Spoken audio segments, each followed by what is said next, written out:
Punten dah siap, sambal hijau ni memang jodoh dia. Cara yang sangat senang, hanya gunakan blender sahaja dan pastinya sangat-sangat sedap, pedas dan umami hanya terdapat dekat sambal hijau ni. Jadi cara macam mana nak buat sambal hijau lawan punten ni? Jom kita semak.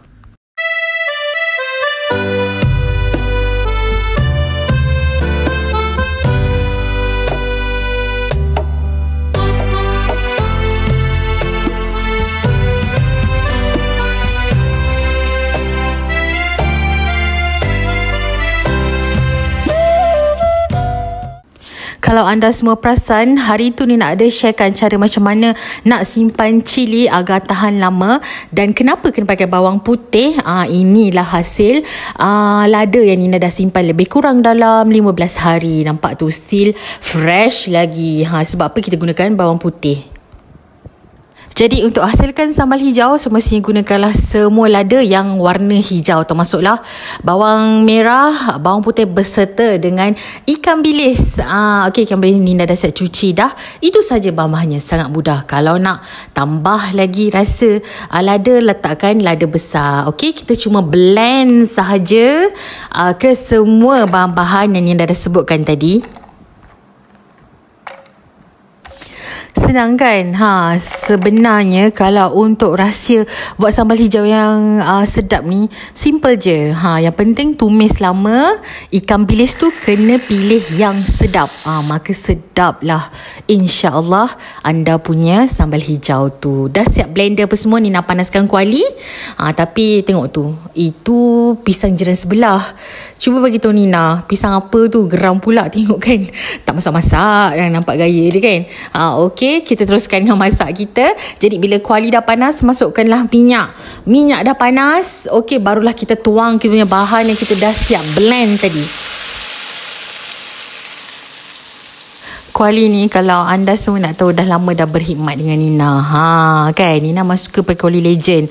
Mudah nak goreng kat situ. Buat sup pun Nina suka pakai tu kan. Jadi sementara nak tunggu sampai kita kering ni, sebab Nina gunakan asam keping. Nak bagi asam keping tu lembut dan keluar dia punya flavor masam tu, Nina masukkan awal.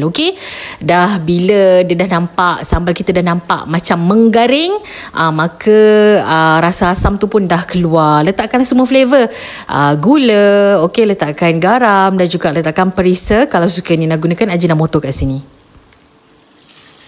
Pentingnya nak hasilkan sambal sedap, anda kena pastikan sambal anda tu masak agak lama dan pastikan betul-betul pecah minyak. Kalau tak nanti kalau untuk lada basah ataupun cili basah yang macam ni, dia akan rasa maung. Penting ingat pasal Nina tahu. Selepas tu dah rasa dia balance apa semua, dah cantik macam ni, warna dia dah cantik, minyak dia dah naik ke atas, dah garing, boleh tutup api dan kita boleh sajikan. Untuk resipi punten ni, anda boleh semak di video short Nina yang paling latest ataupun link di bawah.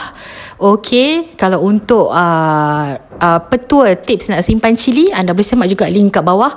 Dan Nina pun dah siap plating lah kita punya sambal hijau untuk punten ni. Nampak tu.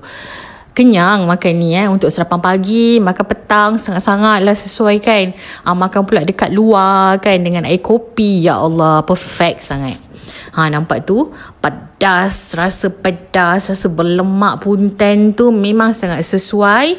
Dan itu sajalah yang dapat Nina kongsikan untuk hari ni.